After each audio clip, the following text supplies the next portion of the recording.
आज हमारे साथ इंस्पायर बाय ड्रीम्स फाउंडेशन के साथ तान्या जी हैं। तान्या जी डॉग फीडर और रेस्क्यूअर हैं और इसके साथ साथ ये अभी से लॉ पढ़ रही हैं।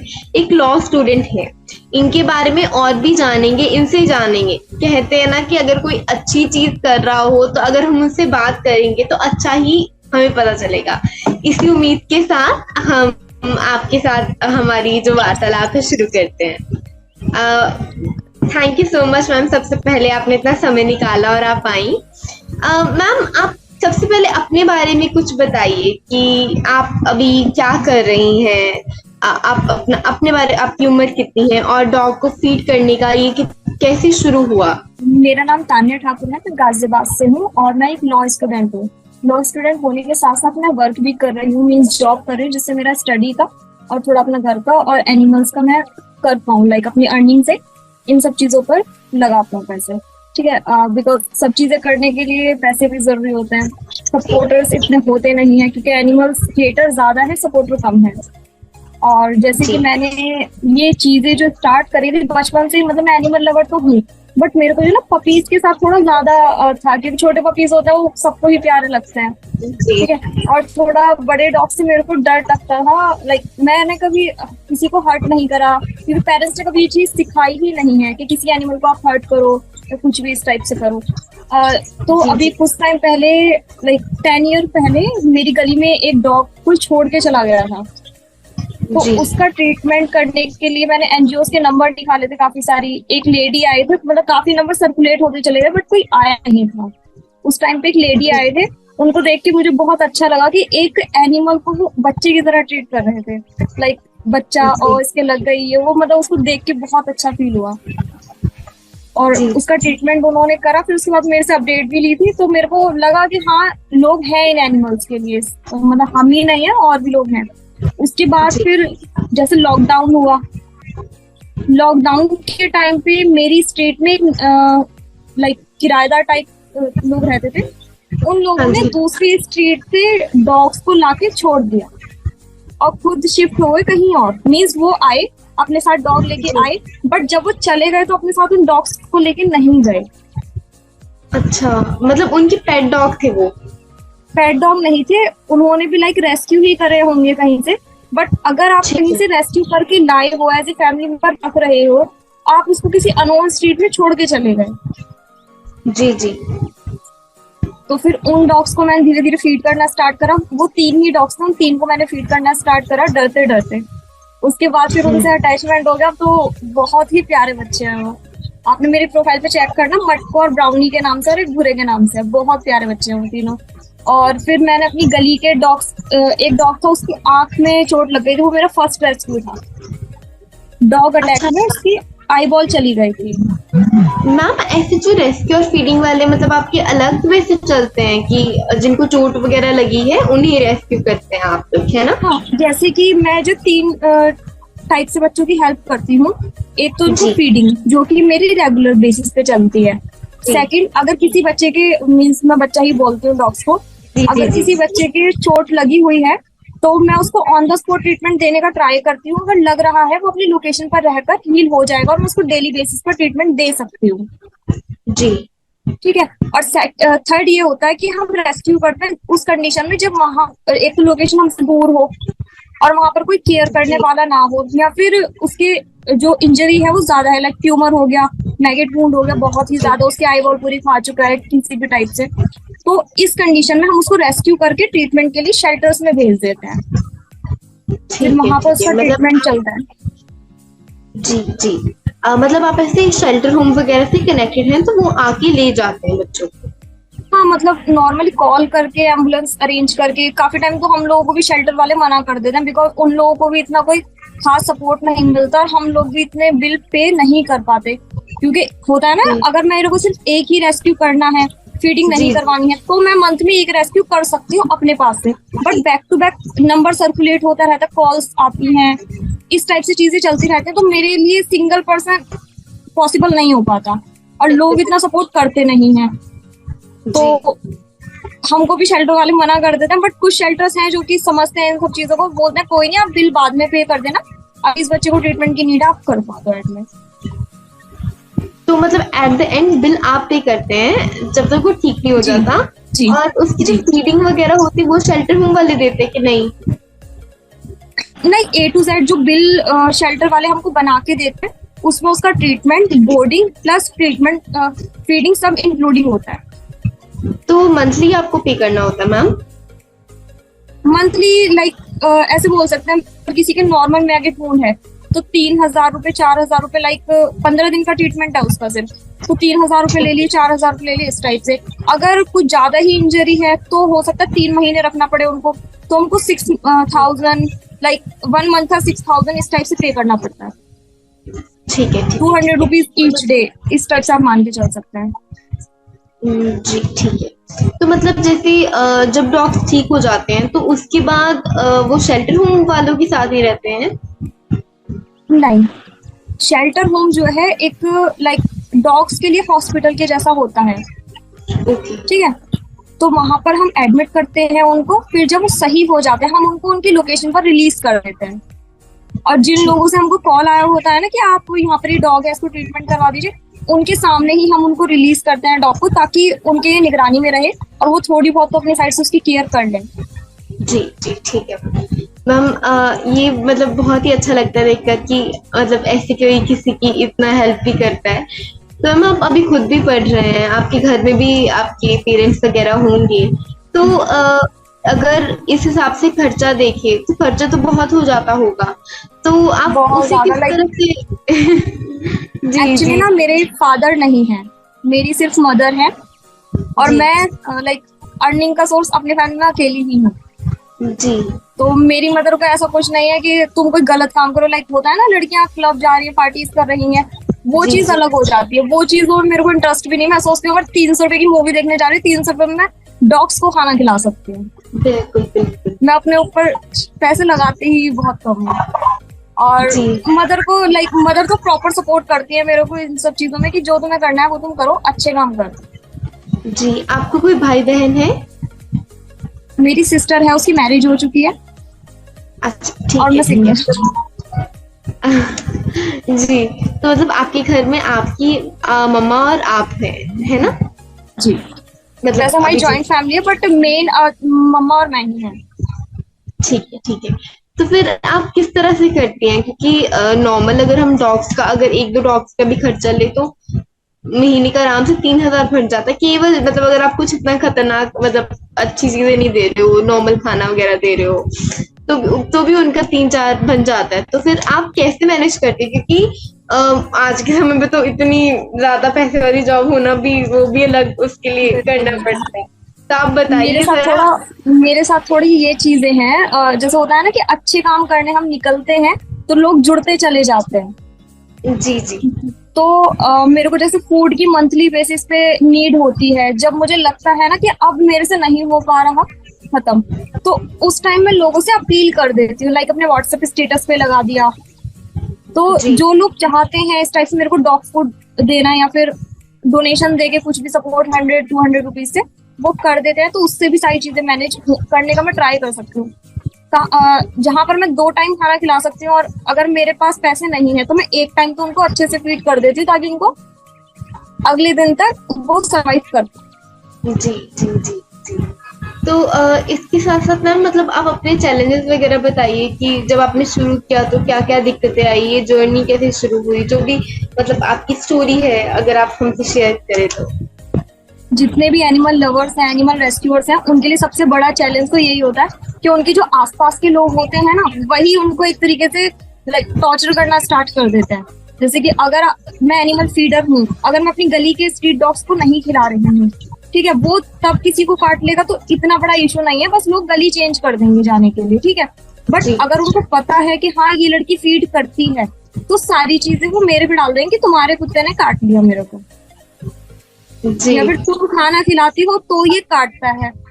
जी ये जी चीज हो जाती है। वो अपने आप को, मेरी गली में भी काफी लोग हैं, ऐसे बोलना तो नहीं चाहिए, बट मेरी गली में भी काफी ऐसे लोग हैं जो कि अपने बच्चों को ये चीजें बोलते हैं, मार भगाओ कुत्तों को, हुर हुर करना सिखा देते हैं। मतलब तुम बचपन से ही उनको क्या बेस बना रहे हो तुम उनको।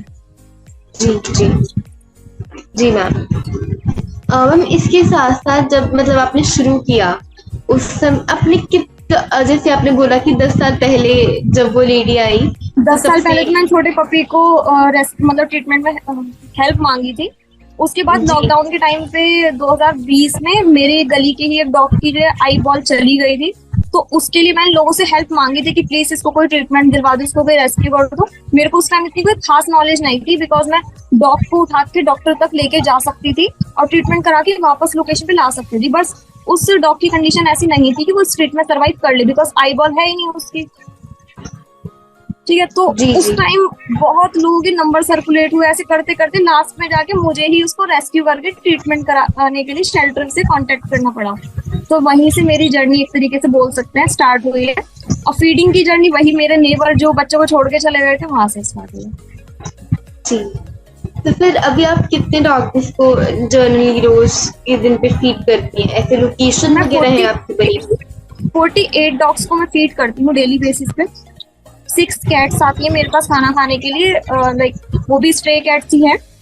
वो आती हैं, खाना खाती हैं, चली जाती हैं। और इससे अलग मैं बर्ड्स के लिए भी थोड़ा दाना डाल के रखती हूँ, वो भी आते हैं, खा के चले जाते हैं। तो आपकी मतलब ऐसे लोकेशन वगैरह फिक्स है तो बच्चे रोज आपकी वेट करते होंगे कि मतलब आज हाँ, इस समय खाना। मेरे नियर बाय के एरियाज में ही फीड करती हूँ मैं। जैसे ठीक है तो आप। जी जी 10-20 जी। को दिन में मॉर्निंग में फीड कर दिया। फिर लग रहा है कि मैं दोनों टाइम फीड कर सकती हूँ, तो सबको फिर मॉर्निंग में 48 को फीड कर दिया, नाइट में ही 48 को फीड कर दिया। अगर लग रहा है फूड नहीं है, अभी सपोर्ट भी नहीं मिल सकता, तो फिर मैं एक टाइम ही उनको फीड करती हूँ। लाइक 20 को मॉर्निंग में कर दिया, तो बाकी को बाद में इवनिंग में। जी जी ठीक है। तो मैम कई बार तो ऐसा भी हो जाता होगा कि मतलब आपकी इतनी इनकम या उतने सोर्सेस नहीं रहते होंगे, तो उन केस में मतलब आप क्या करती हैं? कोई आपका ऐसे मतलब प्लान होता है कि मेरे काफी बिल्स ड्यू चल रहे हैं इस टाइम भी जी ट्रीटमेंट के। तो मैं मना कर देती हूँ। जैसी कॉल्स आती है मेरे को कि मैम रेस्क्यू कर लीजिए, ठीक है हम स्टूडेंट हैं, हम जॉब नहीं करते हैं, हम हाउस वाइफ हैं, लोग इस टाइप से एक्सक्यूज देते हैं कि हम ये हैं इसलिए हम नहीं हेल्प कर सकते हैं, बट हम करना चाहते हैं। तो उस टाइम मैं भी उनको सिर्फ शेल्टर्स की और लाइक डॉक्टर्स के नंबर शेयर कर देती हूँ कि जो काम मैं करूंगी वही काम आप कर लीजिए। मेरे को भी कॉल ही करनी पड़ेगी, आपको भी कॉल करनी पड़ेगी, मेरे को भी बिल ही पे करना पड़ेगा, आपको भी बिल पे करना पड़ेगा। कम से कम आप रेस्क्यू तो करना सीखोगे अपने एंड पे। अगर नहीं कर पाते तो फिर मजबूरी हो जाती है कि करना पड़ेगा।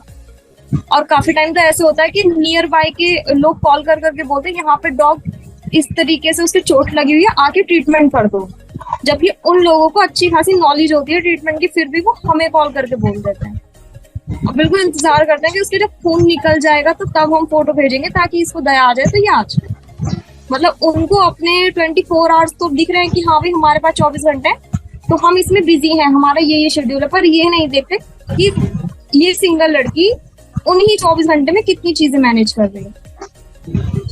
जी मैम जैसे अब नॉर्मल एक डॉग की कोई चोट वगैरह लगी तो जैसे फॉर एग्जांपल मैं अपना बताती हूँ, मुझे कुछ नहीं पता कि ऐसे क्या करते हैं क्या नहीं करते, तो मैं तो बस भाग जाऊंगी देख के कि ओहो उसकी चोट लगी तो आओ कोई आओ। और मुझे जेन्युइनली नहीं पता, मुझे डर भी लगता है, मतलब ऐसे छूने से डर लगता है कि वो चीज होती है। तो क्या होता है उनके लिए फर्स्ट एड क्या होता है? एक तो शेल्टर होम वाला तो मतलब मैं समझ गई कि हम पहले ही सॉरी शेल्टर को आप हमेशा जो है ना लास्ट ऑप्शन रखना। जी ठीक है। अगर आपको लग रहा है ना कि मैं खुद ट्रीटमेंट नहीं कर सकती हूँ या ऑन द स्पॉट ट्रीटमेंट नहीं दिला सकते हो, उस टाइम पर आप उसको शेल्टर भेजना, बिकॉज अपनी लोकेशन पे रहकर डॉग ज्यादा जल्दी सही हो जाते हैं। ठीक है मैम, मैंने कई बार ऐसा भी देखा है कि कई बार जो डॉगीज होते हैं उनकी मतलब चोट वगैरह लगी होती है, पर इवेंचुअली 7-8 दिन बाद वो अपने आप ठीक हो जाते हैं, मतलब सलाइवा या कुछ किसी चीज से सलाइवा लगा के या कुछ करके हाँ। अपने आप ठीक हो जाते हैं। तो मतलब ये क्या चीज है? और जो डॉगीज है सपोज कीजिए कि उनके लिए उनकी चोट वगैरह लगी है, तो उनके लिए फर्स्ट एड एज एन अगर मैं आप या फिर कोई भी इंसान है कि जो खुद कर सकते हैं, तो क्या फर्स्ट एड होता है जो आप करती हैं ताकि हमारी ऑडियंस को भी पता चल सके? मैम अगर डॉग के डॉग बाइट हुई है या किसी भी तरीके से चोट लगी है, 1 या 2 दिन हुए हैं उसको, और उसमें मैगेट्स नहीं हुए हैं, मच्छर आके बैठ जाता है ना, तो वो उससे उसके मैगेट्स होने स्टार्ट हो जाते हैं, कीड़े लगने स्टार्ट हो जाते हैं, ठीक है। तो मैगेट वुंड बनने से पहले ही अगर आप उसका ट्रीटमेंट स्टार्ट कर दोगे तो बेस्ट रहेगा। और बेसिक ट्रीटमेंट ये होता है, आप लिक्विड बिटाडिन का स्प्रे बना सकते हो जी। जैसे उसकी चोट लगी उसके तुरंत आप स्प्रे कर दो, ठीक है। तो इससे भी उसकी हीलिंग होनी स्टार्ट हो जाएगी धीरे धीरे। मैं तो यही चीज कर देती हूँ। और अगर बाई चांस मैगेट्स हो जाते हैं तो आइवरमेक्टिन करके एक स्प्रे होता है, उसकी मैं आपको व्हाट्सएप पे फोटो शेयर कर दूंगी, ठीक है। आइवरमेक्टिन करके होती है एक इंजेक्शन, उसकी 2-3 ड्रॉप डाल देते हैं, नेक्स्ट डे फिर उसके मैगेट्स निकल जाते हैं। देन हम उसका ये डीमैक स्प्रे है, ठीक है, ठीक है, इसको हम लगा सकते हैं। अगर आप डॉग को हाथ नहीं लगा सकते तो उसकी ये स्प्रे करके और उसको कोई ट्रीट दे दीजिए खाने के लिए, वो खाने में लगा रहेगा, इतना आप उसका ट्रीटमेंट कर दोगे।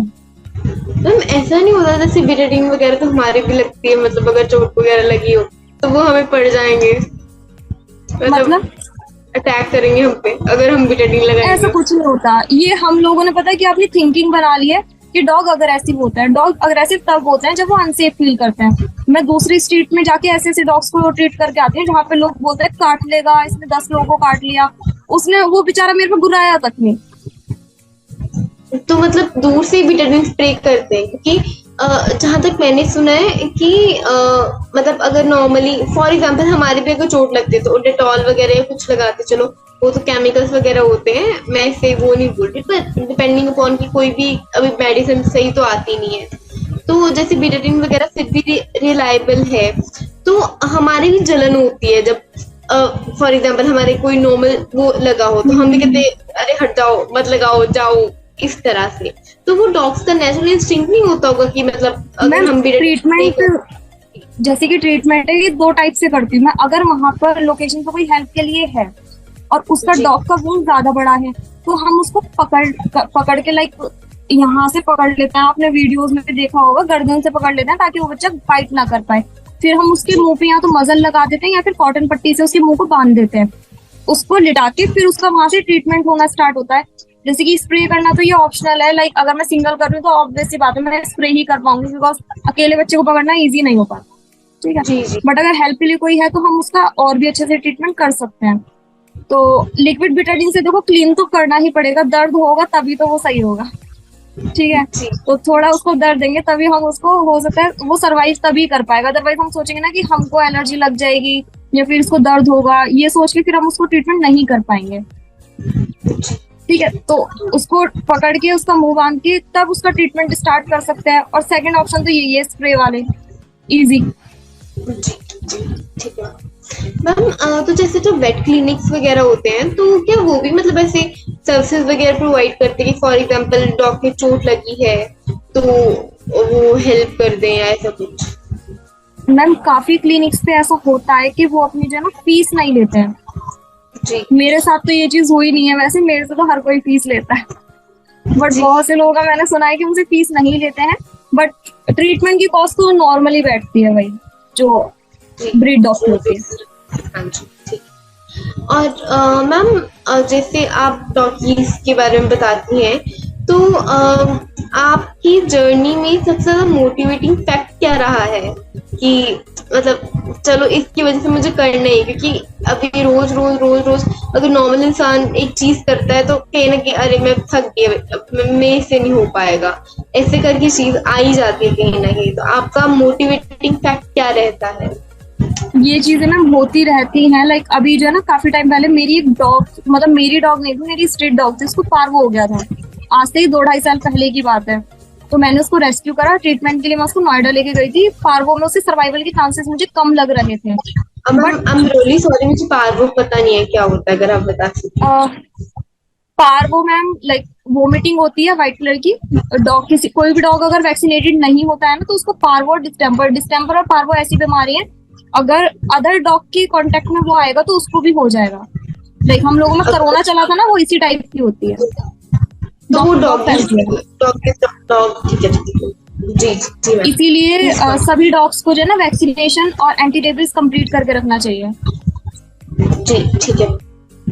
तो वो जो पपी थी उसको ये हो गया था पार्वो। पार्वो के बाद उसका ट्रीटमेंट चला, वो लकीली सरवाइव भी कर गई थी। मैं उसको अपने घर पे लेके आई, मैंने अपने घर वालों से बोल दिया इसकी एंट्री घर में होनी चाहिए, जब इसको घर पे आना है ये आएगी, जब इसको बाहर जाना है, बिकॉज उसकी मदर स्ट्रीट में ही रहती थी, तब इसको आना आएगी और जब इसको जाना है जाएगी। इसके लिए कोई भी गेट बंद नहीं करेगा। हो गया ये सब। अब मेरी मदर खाना बना रही थी, मैं गई थी ऑफिस। इतनी देर में वो बच्ची अपनी मदर से मिलने के लिए गई है और 2-2:30 बज गए थे, उसको बहुत देर हो गई थी। मेरी मदर उसको सर्च करने के लिए गई थी, पता चला उसका एक्सीडेंट हो गया और वो मर गई। उस टाइम पे 1 वीक तक तो मैंने खाना ही इतना इतना सा खाना खाया होगा और मेरी हालत ऐसी हो गई जैसे मेरा कोई फैमिली मेंबर चला गया। तो तब मेरे को लगा था कि अब मैं कोई रेस्क्यू नहीं करूंगी, बिकॉज होता है ना कि एक डॉग से कुछ ज्यादा ही अटैचमेंट हो जाए, वो चला जाए तो। फिर मेरे फ्रेंड्स ने मेरे को ये चीज बोली कि पता नहीं कितनी रूहियों को तेरे को ही बचाना होगा, तो ऐसे कैसे तू मतलब पीछे हट रही है। तो फिर मेरे को लगा कि हाँ पता नहीं कितनी, उसका नाम मैंने रूही रख रखा था।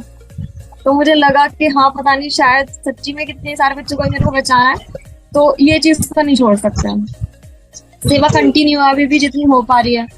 बहुत और अभी गाजियाबाद ऐसी सेवा हो पा रही है। जी बिल्कुल मैम। और गाजियाबाद फ्लोड में भी अभी गाजियाबाद में जो बाढ़ आई थी, आप मेरे इंस्टा पे एक बार वीडियोस चेक कीजिएगा। उससे पहले मैं नोएडा में हेल्प करने के लिए गई थी, मयूर विहार फेज 1 में गई थी और जीटीवी नगर में गई थी। थोड़े दिन बाद पता चला हमारे गाजियाबाद में भी यही सीन होने वाला है। वो फ्लड्स वाला। हाँ जी। तो यहाँ के जो शेल्टर्स थे, ऑलमोस्ट 2 या 3 ही शेल्टर हैं गाजियाबाद में, उन सब में पानी भर चुका था। बस जिस शेल्टर में मैं डॉग्स को भेजती हूँ उस शेल्टर में एक बूंद पानी नहीं आया था। जी। और उन सर ने जो है हम लोगों को इतना सपोर्ट करा और अदर शेल्टर्स को भी इतना सपोर्ट करा, उनके डॉग्स को अपने शेल्टर में जगह दी कि जब तक आपकी यहाँ से नॉर्मल कंडीशन नहीं होती हम लोग आपको सपोर्ट करेंगे। हनुमत फाउंडेशन है उनकी एनजीओ का नाम। जी जी। और जी जी प्लीज कंटिन्यू सर। और जो डॉग्स हमने फ्लोड में से रेस्क्यू करे थे, काफी बच्चों को बुखार हो गया था और कुछ लोग जो अपने डॉग्स को छोड़ के ही चले गए थे, मींस पेट्स को भी छोड़ के चले गए थे। जी। तो उन डॉग्स को भी सर ने अपने शेल्टर में स्पेस दिया कि जब तक नॉर्मल कंडीशन नहीं हो जाती आप इनको यहाँ पे भेज दीजिए। मतलब वो बैकबोन की तरह उन्होंने काम करा। जी मैम, हमारे यहाँ बोलते हैं कि क्योंकि अभी समय ऐसा चल रहा है कि हम लोग अब फॉर एग्जाम्पल नॉन वेजिटेरियनिज्म या फिर मीट वगैरह, अभी समय वो चल रहा है कि हम लोग दूसरे को मार भी देते हैं ताकि हम लोग खुश रहें। तो ये बहुत ही मतलब भगवान की बहुत ज्यादा कृपा होती है कि हम लोग के थ्रू किसी की सेवा हो सकती है। और मेरी तरफ से मतलब मैं तो क्या ही बोल सकती हूँ, मैं तो कुछ बोलने लायक हूँ नहीं, पर मेरी तरफ से हाथ जोड़ के आपको दिल से प्रणाम। आप जितना अच्छा काम कर रही हैं और भगवान जी आप पर बहुत बहुत कृपा करें कि आप इसी तरह से अच्छा अच्छा काम करती रहें। जी मैम, आपने बताया जब डॉग्स के जो कीड़े होते हैं अगर वो ना हो तो हम स्प्रे वाला वो यूज कर सकते हैं। हाँ, पर देखिए जैसे कि जी जी आप बताइए। जी। और पर इन केस कीड़े वगैरह शुरू हो गए तो उस केस में क्या हमारे पास ऑप्शन है? उस केस में आपके पास ऑप्शन होता है आइवरमेक्टिन करके वो आती है इंजेक्शन। जी ठीक है। 100 ml की एक शीशी आती है, उसमें से आप कुछ ड्रॉप जो सीरिंज में भर के 3 से 4 बूंदे उसकी वूंड पे डाल दीजिए, जो भी इसका जख्म है उस पे आप डाल दीजिए। और नेक्स्ट डे आप देखोगे तो उसमें से जो मैगेट्स होंगे वो मर जाएंगे। ठीक। मैम उसके बाद फिर आप वही बेसिक ट्रीटमेंट स्टार्ट कर सकते। जी जी। अगर आपके मैगेट्स हो जाए तो फिर वो बचते नहीं है, मतलब मैंने ये 2-3 जगह देखा है पर्सनली, जब मैं छोटी थी तो हमारे घर के डॉगी को भी। मैम कुछ लोग पता है क्या करते हैं, फिनाइल डाल देते हैं डॉग्स के ऊपर, पेट्रोल डाल देते हैं और पता नहीं क्या क्या चीजें होती हैं जो कि पुराने टाइम में लाइक भैंसे जैसे लोग भैंसे गाय पालते हैं ना, इनके कभी कीड़े पड़ जाते थे तो उस टाइम पर ये चीजें यूज होती थी। बट पुराने जमाने के लोगों को पता होता था कि हमको कितनी क्वांटिटी में डालनी चाहिए। ठीक है। और होता है ना कि आधा अधूरा ज्ञान भी सही नहीं होता, तो आजकल के लोग वही आधा अधूरा ज्ञान का यूज करते हैं, वो उस पर फिनाइल डाल देते हैं भर के। तेजाब डाल जी देते हैं, पेट्रोल डाल देते हैं, जिसकी वजह से उसके और इन्फेक्शन बन जाता है और वो सर्वाइव नहीं कर पाते। जी वो चाहते तो उसका कुछ अच्छा करना है बट वो बुरा कर देते हैं। जी मैम, मतलब जितना मुझे याद है, शायद मैं बहुत छोटी थी, पर मुझे जितना भी याद है 6-7 साल की होंगी उस समय। हमारे एक डॉगी होता था, उसका नाम टाइगर था, मतलब हमारे घर का था। तो उसके कीड़े पड़ गए थे। तो जब स्प्रे करते थे ना, मतलब तब मेरे डैडी की शायद मेरे जो पापा हैं उनकी वो आउट ऑफ टाउन थे। तो वो स्प्रे नहीं कर पाते। जो मेरी दादी थी उन्होंने भी टाइगर पे स्प्रे किया था। अब कौन सा स्प्रे किया था, ऐसे छू छू वाला ही किया था जो आप मतलब ऐसे थे, ठीक है, वो किया था। और मतलब वो भाग जाता था जब स्प्रे करती थी वो। और तो फिर हमारे गली वाले एक अंकल थे, मतलब डैडी के दोस्त थे, तो उन्होंने भी स्प्रे करवाया था। पर ही डिडंट सर्वाइव, मतलब ऐसे एकदम नहीं मरा, पर over a period of time मतलब वो सर्वाइव नहीं कर पाया। अब मुझे वो नहीं पता कि क्यों नहीं कर मैम पाया, मे काफी बी। टाइम पे ना जो मैगेट वुंड होते हैं अगर वो डीपली पहुंच जाते हैं तो भी जी प्रॉब्लम हो जाती है कि ऊपर से तो हमें हीलिंग दिख रही है बट वो इंटरनली हीलिंग नहीं होती है। ठीक ठीक है मैम। मैम इसके साथ साथ जब हम डॉगीज को खाना वगैरह देते हैं तो बहुत सारी मिसकंसेप्शंस हैं, मतलब नॉर्मल लोगों को पता नहीं होता, क्योंकि हम जैसे लोग तो ये सोचते हैं कि अगर कुछ भी दे दो, मीठा दे दो, कुछ दे दो, उसका पेट भर जाए, अगर हम कभी दे भी भगवान की कृपा से। तो वैसे नहीं है। तो मैम अगर आप डॉगीज को क्या देना चाहिए और क्या नहीं देना चाहिए, इस पे कंसेप्शंस क्लियर कर दें। मैम एक तो जो ना हम हिंदू धर्म में यही चीज है, पहली रोटी गाय माता की है और लास्ट की रोटी जो है डॉग्स की है। डॉगी के लिए। ठीक है, तो ये चीज मेरे घर में भी है बट मेरे घर में गाय की रोटी और डॉग की रोटी दोनों की निकाली जाती है और ऐसा नहीं कि एक ही की, जितनी वो खा सकते हैं ना उतनी निकाली जाती है। और डॉग्स मेरे हाथ से रोटी नहीं खाते, वो इतने अच्छे हैं, मेरे हाथ से रोटी नहीं खाएंगे बट मेरी मदर रोटी देंगे उनको तो रोटी खा लेंगे। मेरे हाथ से जी उनको वही चाहिए, डॉग फूड। जी जी और डॉग्स के खाने में ये रहता है तो मीठा नहीं देना चाहिए, उससे जो है ना उनको स्किन प्रॉब्लम्स हो जाती हैं काफी तरीके की। आपने देखा भी जी होगा बहुत से डॉग्स के बाल नहीं होते हैं। जी। मैं आपको फोटो शेयर करूंगी, वीडियोस भी शेयर करूंगी, ठीक है। क्योंकि मतलब बहुत सारे, एकदम क्लिक ही हुआ। मैं आपको केसेस की फोटो वीडियोस भेजूंगी ताकि आपको भी थोड़ा लाइक पता चले इन सब चीजों के बारे में। मसाले वाली चीजें भी नहीं देनी चाहिए डॉग्स को, उनको नॉर्मल खाना देना चाहिए। बिकॉज जो चीजें हमारे जो फूड हमारे लिए अच्छा है शायद वो उनके लिए अच्छा ना हो। इसलिए जी मैं तो जो जी है ना नॉर्मल डॉग फूड से फीड करती हूँ, क्योंकि डॉग फूड जो है मेरे को साथ में लेके चलना थोड़ा इजी हो जाता है। उससे अलग अगर वो डॉग फूड नहीं खा रहे हैं तो मैं उनको बटर मिल्क पिला देती हूँ, दूध ब्रेड पिला देती हूँ, ये सब चीजें। और अगर कभी ट्रीट भी दे देती हूँ, जैसे वीकली कुछ ट्रीट दे दी, ठीक है, या फिर डेली कुछ ट्रीट दे दी। और एक उनकी कैल्शियम बोन आते हैं, वो बहुत मजे से खाते हैं, उनको एक दे दो उसमें लगे रहते हैं 2-3 घंटे तक। तो वो दे जी देती हूँ उनको, मतलब जैसे हम लोगों का खाना चेंज होता रहता है